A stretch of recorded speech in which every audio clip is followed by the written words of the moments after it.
we can go ahead and get started here. Hi, folks. My name is Alicia Khan. Excited to have you guys today.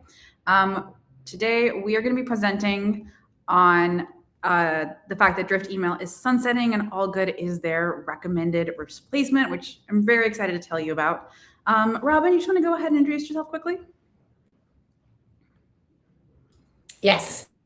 I am Robin Hatfield. I am the go-to-market director of go-to-market for systems analytics and business development at Watermark, and what I handle there a lot of marketing operations, but also go-to-market operations, so across the revenue teams, automations, and then all things business development as well. And we recently worked with Drift Email. I'm excited to talk about it. Fantastic. Yeah. We were very excited to migrate you from Drift onto allGood. And let's go ahead and get started here. So let me just go ahead and share my screen. All right. So Drift email is sunsetting and allGood is their recommended replacement, which basically means that it is the end of an era. I am old enough to remember when it was still SwiftRock. I still find SwiftRock in various people's instances, and now it is Drift email. And now it is going away, which it really does mark the end of an era for so many of us here in marketing operations. But just because Drift is retiring, that does not mean your inbox problem is also retiring with it, right? Every campaign you send generates a ton of replies. And somewhere in all of those replies are things that need actioning, right? There are leads you need to follow up on. There are opt-outs. There are job changes. There's other things that need to be reflected in your database or sent to sales, etc. So enter allGood email reply management. So what we're going to be doing today, I'm going to give you a high-level overview of allGood email reply management. Next, Robin is going to tell us a little bit about how they were using Drift, why they migrated to allGood, and what their experience with allGood has been like. Then we're going to do a live demo. So I've got an instance where we have some great customer examples that we have anonymized so that way you can see how it's working in practice for people. We're going to walk through some of the top customizations that we've seen our customers do, because I know that everybody wants to see how the nuts and bolts of the systems work. So that's really what that top customization section is for. Then we're going to get a little bit into prompt writing. Because allGood email reply management is an AI tool, prompt writing is a key skill that you need to get the most out of it. So we wanted to spend a little bit of time to cover some best practices there. And then we'll wrap up with next steps and Q&A. You are welcome to drop in questions as you go, and we will try to answer them along the way. So you have me today. I'm an AI strategist at allGood. You've met Robin, and we will be your main speakers. So with that, let's jump into allGood email reply management. So allGood email reply management connects to your campaign inbox, and we basically run the same 3-step loop every day for every single email that. Step 1 is that we read and understand the intent of the email. So what's different here is that, as many of you know from Drift was looking for keywords. It was looking for specific phrases or variations of phrases, but it was basically looking for the thing that you told it to look for.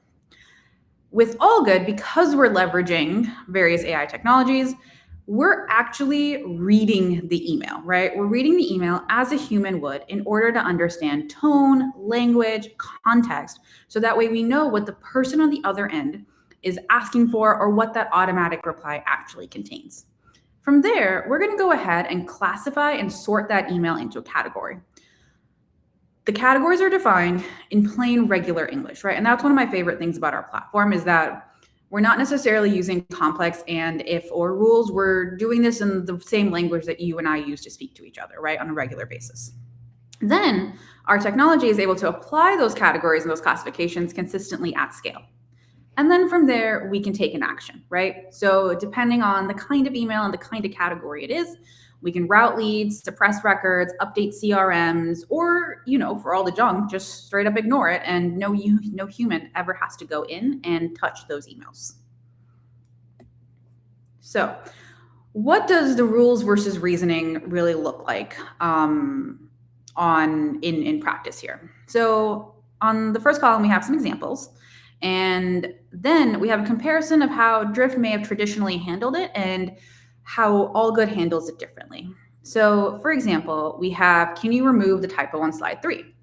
If you have an unsubscribe kind of rule set up or an unsubscribe setting that listens for the word remove, that kind of email may still have gotten caught up in that because it literally has the word remove in it, right? Which is one of the real just drawbacks of the old way of running marketing automation. Now, because we have read the email as a human would, we understand that there's no actual action to be taken because this is not an unsubscribe request.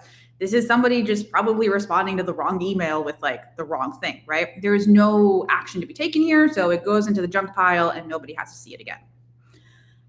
Next, we have, I believe this is a French example from one of our customers, where a lot of instances are just not set up to handle international keywords, right? None of those words are in English. We have no way to consistently build matching keyword logic to handle different languages across all the relevant languages for the business in a way that's like easy to scale and easy to maintain. allGood understands that that's French. It can translate it into the fact that that's interesting and not now. And depending on the way your actions have been set up, it can also update a lead status so that way your database is up to date with the information that you have about given records. Then let's say somebody writes you an essay. They write 2 paragraphs of angry words, and then somewhere in the third, they're asking to be unsubscribed, right? In like some sort of, we've all gotten these sort of rants of like, why are you emailing me? I don't like your company. What is going on? Blah, blah, blah. Drift may have missed the opt-out, right? Because it may not have been in clear language. It may not have the exact keyword. It's, Drift just sees an email with no keywords that are relevant to it. allGood sees an angry email with a clear opt-out request somewhere in there, right? So then from there, you can suppress the record, unsubscribe it, blacklist it in your database, whatever makes the most sense there.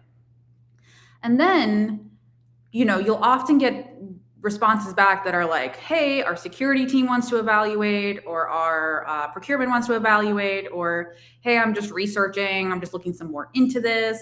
And then both of those have words like evaluate and research in them, but there's very different levels of intent there, right?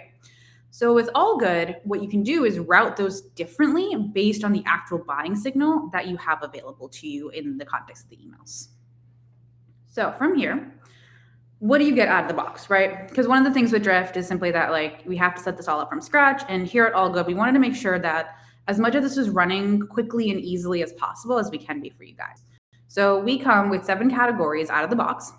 The first few are the obvious ones where any unsubscribe requests are automatically categorized separately. We put all the out of offices into their own categorization. I actually really love this one because it lets you do some interesting things in terms of suppressing people for a certain time period, or if they have other people that they're tagging into the out of office, you can sort of extract that information and sort of create additional records. Spam is an easy one. Bounce is also a really great category where if records are bouncing, you can unsubscribe them or remove them out of your marketable audience a heck of a lot faster, right? Traditionally, you'd have to wait for the bounce to hit so many times. That's the way most Marketo and HubSpot logic works, where you listen for 3 or 4 bounces and then you unsubscribe them. Now we can listen for the bounce failure directly coming from the email, or going back to the out of office, you can also temporarily suppress people during their, if they have an extended out of office period, right? Then the other categories are sales requests, right? And this is where, we come with a pretty generalized sales request if anybody who would want to inquire about your product or services, request demos or other sales related questions. We've definitely seen customers get a lot more granular here in terms of specific kinds of sales requests, or perhaps partnerships versus sales requests versus demo requests. We'll get a little bit more into that prompt writing, so that way, you can think about how you can break these out into separate categories. Then we have left company, which is the good old fashioned, so-and-so is no longer at this company. From there, You can choose to unsubscribe them. You can create a new record if there's a new email address provided. We can do a lot of fun actions off of this one as well. And then lastly, we have other, right? I love a good catch-all because going through your catch-all helps you understand what you're missing and what are the categories that you may need to set up that you don't currently have. All right, I'm gonna pause here and I'm gonna go back and stop sharing my screen for a second here. Before we jump over to Robin, any questions so far? All right, I don't see any. So Robin, so good to have you here. Why don't we just tell us a little bit about Watermark and a little bit about what your role covers? Yes. So I am the go-to-market for systems, analytics, and business development. Anything marketing operations, anything systems-wise, anything integrations across the go-to-market team. Automations are a big part of it as well, and business development. So anything that touches systems, data, all of that falls under my purview for go-to-market. Okay, fantastic. So how did Drift email first enter your life? So several years ago, we've had Drift for a while. We had it when we originally got Drift bought and then got Drift email. And it was in place, I'd say 3 or 4 years. Yeah. Okay. What did you like about it, and where did you also find that you were struggling with it? I'd say the biggest thing is, it was easy. It was, it was easy to set up, skills, pretty intuitive. You can add people, make changes to it as far as from we want to route to this person or route to that person. And the setup was fairly easy when it came to like integrating with the inbox. Mm-hmm. The biggest struggle is something that you've already mentioned, and that is like, it is very literal. So we would go in there and it'd be like, oh, how did it not catch this one? Well, because we didn't have that exact saying and that phrase. It was a little different than we had. We tried a million different variations. So we're going in there and just making small feet to it to say, oh, we need to include this or include that.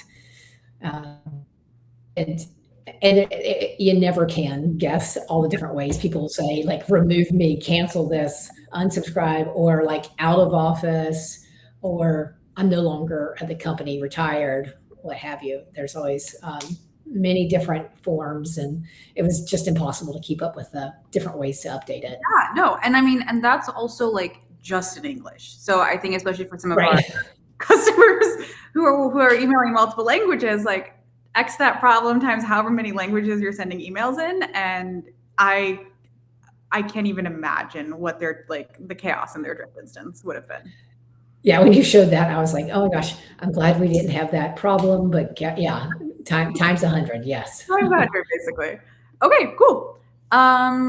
So when you decided that you were going to switch to allGood, what did you think that the migration was going to entail?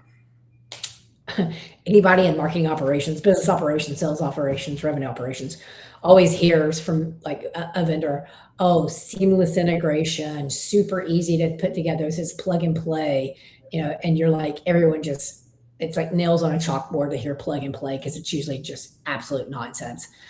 This was the easiest integration and easiest migration ever. We've got heightened security because of all the AI stuff. And usually it's not easy to get something just connected to an inbox. But this was, hey, we can just use it, do a forward, and literally set it up in minutes. Everything from like, hey, this is what we had in Drift. It was already out of box and allGood. It was just so simple. I kept thinking, am I missing something? Is this not going to work because this is just too easy? And matter of fact, I was paranoid and had our success person, Natalie, amazing person, review it and just, can you look at this? Is this all I need to do? This is all I need to do. And yeah, it was just super easy. I love hearing that because we definitely want to make this as easy as possible. I too have been at the end of many hairy migrations where I regret my life choices, and yes. One of our goals is to definitely have allGood not be in that camp at all, where it is easy, it is seamless, and you can start to see the value immediately.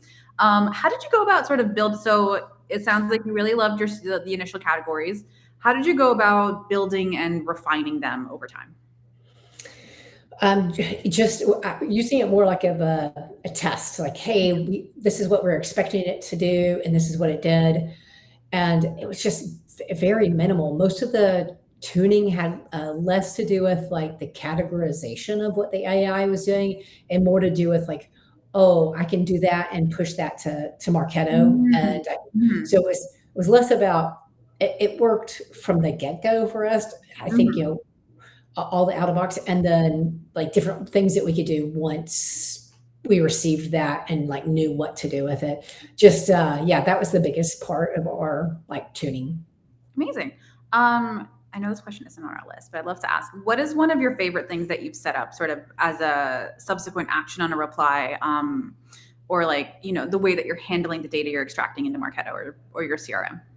Yeah, so I would say something that Natalie's helping us with now, and that's doing getting the context. So uh, everyone always like with Drift before, you could get the context. So somebody's out of office. Now we have a new director of assessment that we can get access to because it comes across in an email. But how it came across in the email was not always helpful because you could only get one part of it. So you get the email, but not the name, or the name was there, but not the title. And there was always something missing. And I think that's pairing that with the enrichment is just game changer as far as from a return on investment type of deal. Amazing.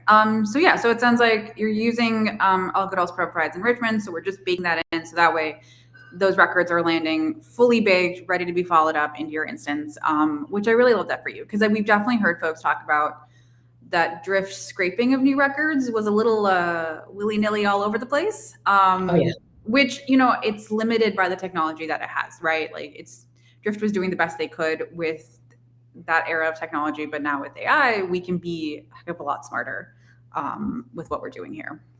And I do want to add, I think a big differentiator with allGood is the staff. If you've ever, I'm going through 2 integrations right now, and they are painful, and that's because the staff doesn't understand marketing operations or revenue operations.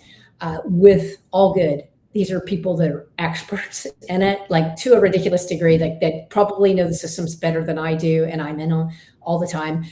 And I think that's a big differentiator for me because it's like I didn't even think of some of the things to do, and they were suggested to me, like, oh, here's something I think would be worthwhile. You can do this, and also here's how it looks in Marketo, and it was just like hands-on, super expert folks that they're there to help. That's amazing. Thank you for the kind words, Robin. Heck yeah. One of our sort of catchphrases internally is that we want to do marketing automation the way it should have always been done, right? And that's where we want to make sure we're providing the right opinions and giving you the right ideas so that way you're getting the most ROI out of it versus just, I know you and I in our career in marketing ops have spent money on tools, lots of different tools where we're like, oh, that could have gone better. And Right. I think we're bringing that expert guidance of having folks who've been deep in marketing ops and leveraging that for the better for our product. So thank you. Yeah, absolutely. Okay. For my last question for you, sounds like, I'm thrilled you're having a great time. What is different and how are you measuring that internally to prove the ROI? I think everybody always asks about ROI of tools. Very valid question. How are you handling that on your end? Yeah. So we actually stopped Drift at a hard stop on Drift because they had a breach. So everything kind of halted. And for us, the biggest ROI had nothing to do with trying to get a return. It was risk mitigation Hmm. because huge penalties if you get this wrong. So that was our biggest piece, like just being able to quickly put in a system that we knew works and is able to fill the gaps. Now I'm working with the team to start looking for more like revenue pipeline types of generation. But our first and immediate was like, hey, risk is mitigated. We feel good. We are compliant. And then from here, all kinds of amazing things. And I do love allGood gives you the flexibility with the different credits that allow you to kind of move things around and figure out like the best use of it. So uh, it's amazing. You have a system that can do what Drift Email did, but also can do so much more, and you have some flexibility on how to like engage those credits. Amazing, thank you. And yes, we do have a credit model. We want to be flexible, right? We want to meet people where they are. We want to give people the chance to build the things they need to build versus I know you and I have been locked into various contracts of various types where you're like, please fork over an additional fill in the blank amount in order to get this thing you need. And that's not who we want to necessarily be, right? We want to help people build cool things. And as I said earlier, marketing automation the way it should have been. Okay, cool. Any final comments? Because next I'm going to jump into the demo. So a lot of those things that Robin has been talking about, we're going to take a look at it in person, along with some example reply categorizations. So any final words, Robin? Oh no, I just I think that it's a great product. There's not one product I would have ever talked about an integration with because I never felt good about like just about any integration I've ever done. I've never thought it was what they said they're going to be. When allGood asked me, I was like 100% absolutely. We'll jump on a call. So yeah. Fantastic. This has basically made my month, maybe my year even. So, okay. So with that, I'm going to go ahead and share my screen again. And let me make sure I'm toggled over, and we're just going to take a look at the product together. So, and at this point, please continue to drop questions in the chat. I know people love to see sort of the nitty-gritty inside of things, so I want to make sure we're clicking into as many things as possible as we need. So what we have, where we're starting today, is our categories and actions page, which is, where the bulk of the magic happens. Every instance is assigned an incoming email. So this is where you'll either forward the emails or you can work with your IT to route the replies to this email address. Then we have all our categories in our first column here. So when you click into any of the categories, you can see the underlying prompt that is governing that category. And then you can sort of bucket these by a category type to help you do any additional reporting. We will cover prompt writing a little bit more in a bit here, but this is basically where you want to describe what is the kind of message you want to fall into here, right? So left company is a good example here, that somebody who's no longer at the job, no longer at that company. I think another one is like human request, where you can get quite detailed as necessary in order to really give the AI the guidance it needs to make the right choice for you, right? So in this one, we're being pretty specific about looking for signs of personal engagement or direct answers to questions, right? And they're asking about product or demos, and like do not include the marketing, the marketing blogs where you get all those random solicitation requests. Like, we're looking for signs of personal engagement, right? So each of these categories is driven by those prompts.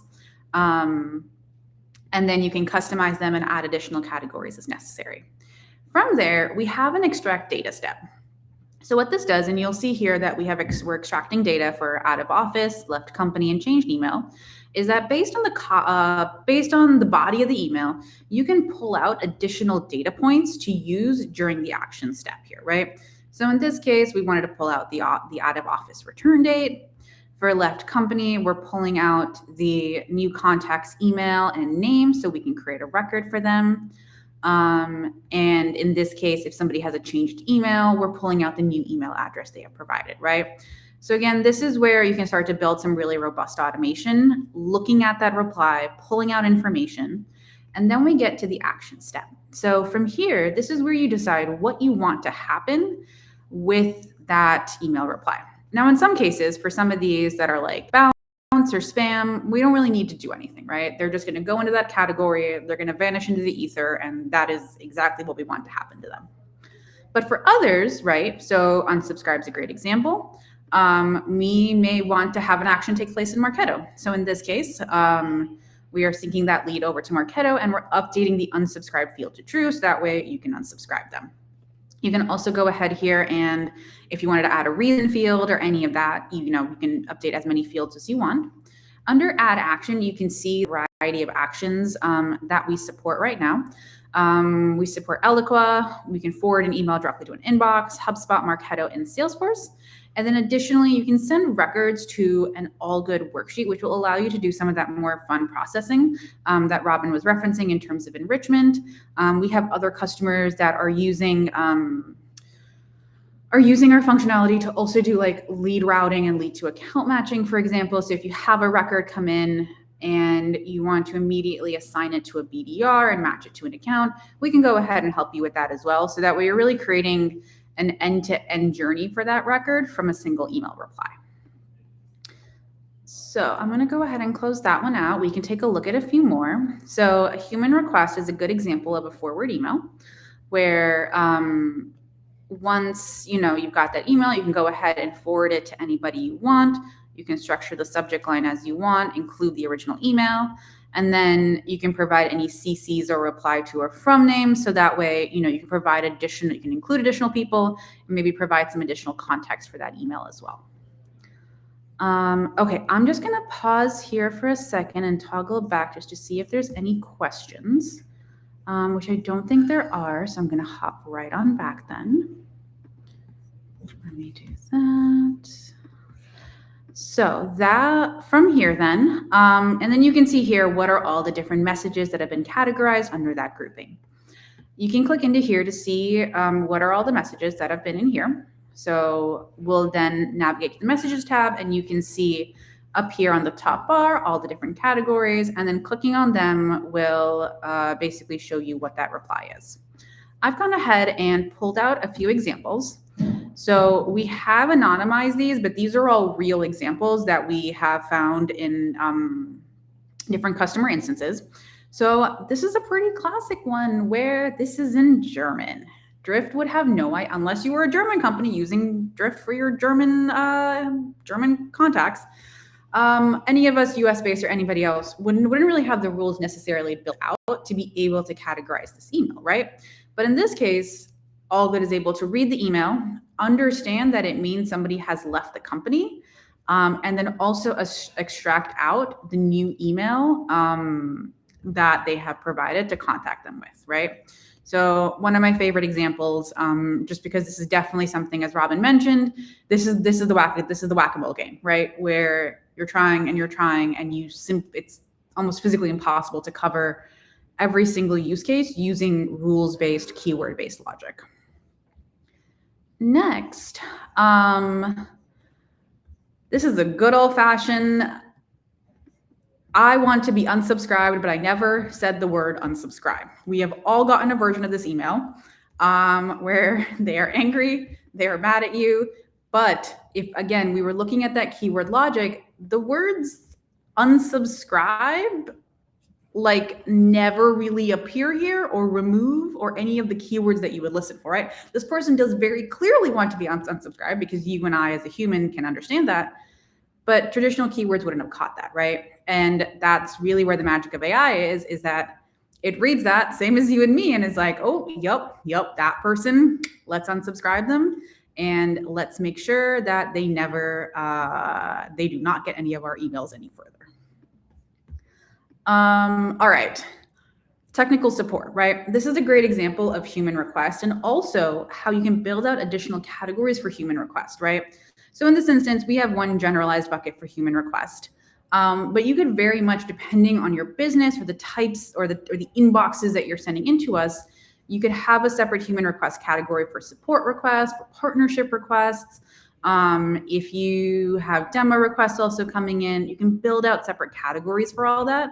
So that way, this kind of email can be sent to the right person instead of it languishing somewhere in an inbox and, they never get a response from anybody ever again.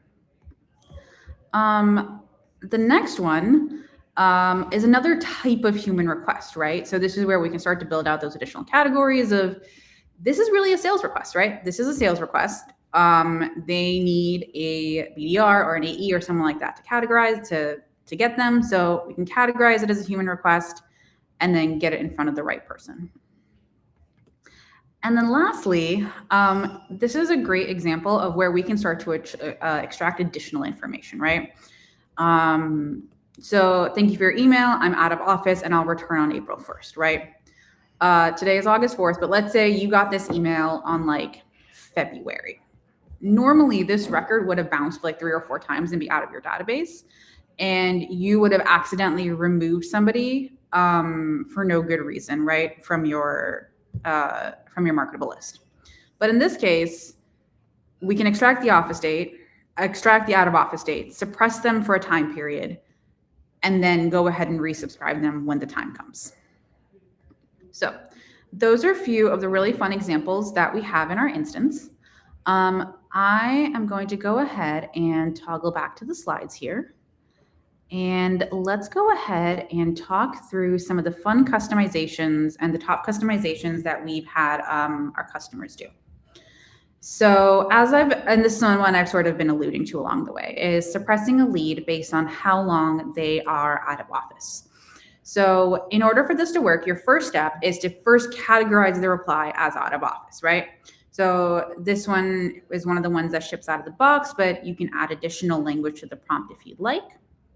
Then we're going to return the extract date from the email, right? So this is again sort of using a prompt of saying, hey, this is the information we're looking for. This is how we want it formatted. Assume the year is the current one if it's not mentioned. Then we can go ahead and go and run an update into Marketo or whatever your marketing automation platform of choice is, and update that record so that way you can suspend them temporarily. And if in order to suppress the lead, if the return date is far enough, we provide a little bit of code that you can pop into here. We're basically using seconds in this case, so I think this one is about 2 or 3 weeks out. We have the code on our blog. We'll be sending out the slides afterwards, so you can then go ahead, use the code, and only apply this rule if it's more than 2 or 3 weeks out, so that way you can protect the health of your marketable database.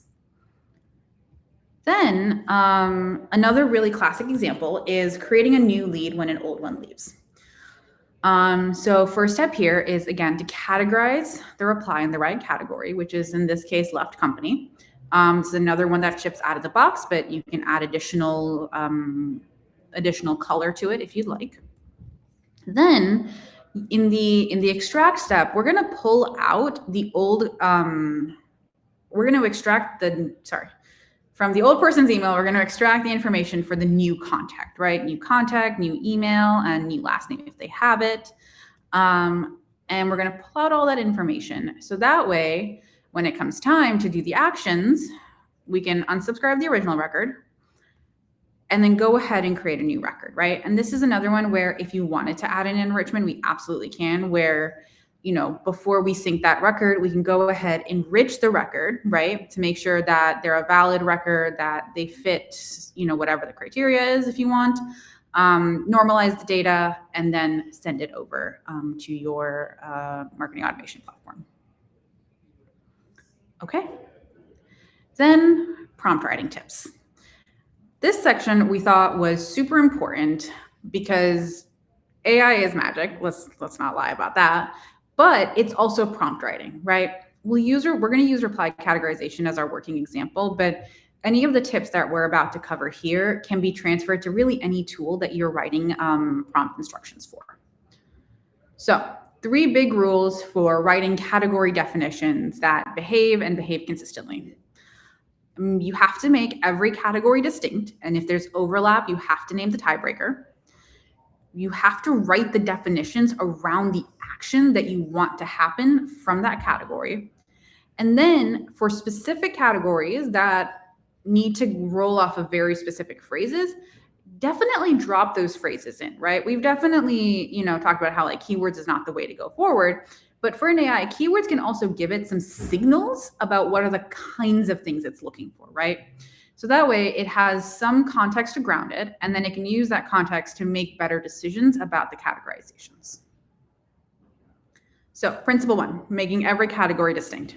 So if you think about it, changed email and left company kind of has a very natural gray area, right? Because somebody has left company And then they've provided either their own personal email or their new company address as the forwarding contact, right? So if you're not careful, these two prompts, like somebody could land in both of these prompts. And at that point, most AI platforms will just randomly pick one to put the person in, right? And you may get different results at different times. But the prompts that you see on screen right now work really well because they acknowledge that there is another one that looks that, this person could be classified as, and that cross-reference and then stating which one to use in what scenario very explicitly helps prevent that essential cross-contamination between the two levels of prompts, right?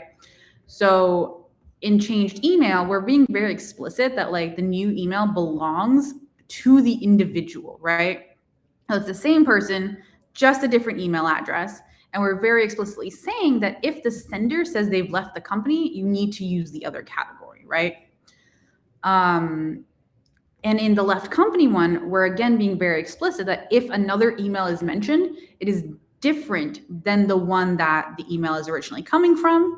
But if it's the same email, this email needs to go into the changed email category, right? So instead of there being a Venn diagram, we're being very clear that, hey, this Venn diagram is not a Venn diagram and should be two distinct buckets of categorizations and emails.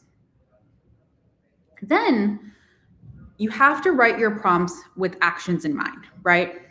The whole point of AI and writing prompts for AI is to get them to do things for us, right?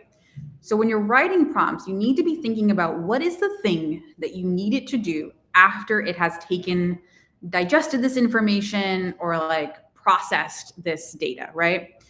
So in this case, this first prompt really only talks about who wrote the email. And that's like a quality of the message. It doesn't really help determine the action, right?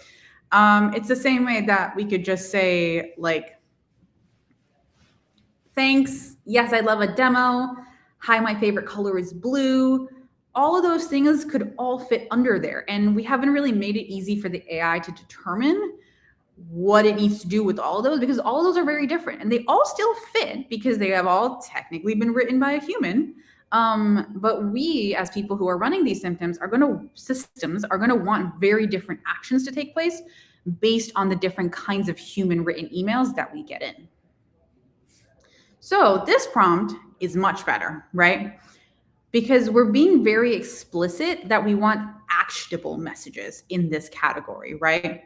We want somebody who is asking a question, expressing interest, requesting a meeting.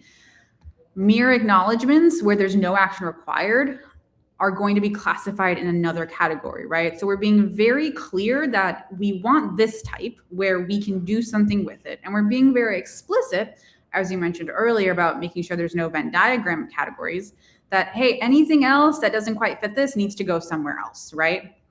And also providing it some other options in terms of if the message matches a more specific category than other, that category would win even if a human wrote this, right? So we're trying to really drill down into what is the stuff like a human person, somebody who's an SDR or a CSM or on your front lines actually needs to look at in order to action that kind of reply.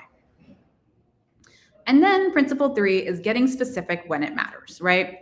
So GDPR removals are a great example of this, right? Where most of the prompts that we see customers use most successfully here is ones that provide the specificity that the AI needs, right? Because a lot of these do have some very specific language built in around them that the people who want to know how to use it, right? So there's no reason to not use keywords when it's going to help your case, but you'll see that we're still layering in additional reasoning logic. So that way allGood is not listening just for these. We're listening for, hey, these are the kinds of things, these are the explicit ones, and then we're looking for other things like that. And then we're also ruling out false positives, right? So when you know there are false positives, you absolutely want to call them out because otherwise the AI is going to dump your false positives in there as well. So in this case, we're very explicitly saying, hey, don't match on these specific kinds of things because you'll notice there is an overlap between GDPR and people who may have GDPR, privacy links, unsubscribed languages in their footer, right?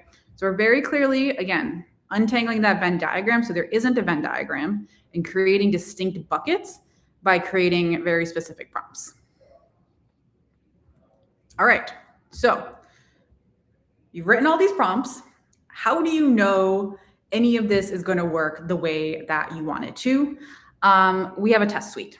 So what that means is that you can drop in an email into our test suite, and then you can tell it, hey, I think this should be categorized as unsubscribe, and test suite will help tell you, yes, this would have been categorized, or no, this would have gone elsewhere, right? So you can add custom tests for your edge cases, you can validate your extracted fields, and as you're working through the prompts, you can definitely run the whole suite before a whole release, or test on single, one by one cases, especially if you're seeing some interesting things fall into the other category. And I think with that, to conclude here, these principles work on any prompt writing that you're going to be doing, right? Because fundamentally what we're doing is specifying the judgment call you want the AI to make, right? We're transferring our human judgment into the AI, so that way it knows, hey, this is the type of judgment call I need to make here, right? So the 3 questions to ask yourself in general about prompt writing: where are the gray areas, and how am I going to create some black and white areas? What actions does this prompt need to drive, right? And then where is being wrong expensive enough that you're going to want to spell it out explicitly, right? Where do you have those specific keywords where it's really helpful to match accordingly? And then our tool may have a test suite. Regardless of that fact, no matter what tool you're using, you want to make sure you test it, right? Testing it with a sample data set, it's the only way to find out, like, are your definitions working? Because your other option is to ship it wrong and then break it, and then you have to go back and fix it. And we've all been there, and that is definitely not the route any of us particularly want to take here. So 3 questions, always test, and then think about what is the judgment call you want to be specifying for your AI to take. And then that's basically a wrap here today. In terms of next steps, don't wait for the shutoff notice is my advice to you. I think the communications are still going to come down about what the official last day is. But if you sign up in the next 30 days with allGood, we're offering a $100 gift card for you, $1,000 in enrichment credits for your company. And then for current Drift customers, we are matching your current pricing package for the first year of your allGood contract. Because as Robin mentioned earlier, we are trying to make this as easy as possible. Everybody's had sort of a little bit of a rough journey with Drift, and I think in the past year since it shut down, and we want to get people migrated. And to Robin's point, we want your risk mitigated. We want those replies handled, and we want you to start building that ROI case for why, there's a lot of hidden gems sitting in your email replies. Okay, so with that, I'm going to toggle off here, and I'm going to jump back to see if we have any questions in the chat that folks may want to answer here, which I don't know. I don't think we have a ton that have come in. Michelle, any that you want to service? All right. I think with that then, this is a wrap, folks. It has honestly been fantastic chatting with all of you. Please, you can find me and Robin on LinkedIn, and then we'll send the slides out afterwards. So really appreciate all of you joining us, and have a great rest of your week.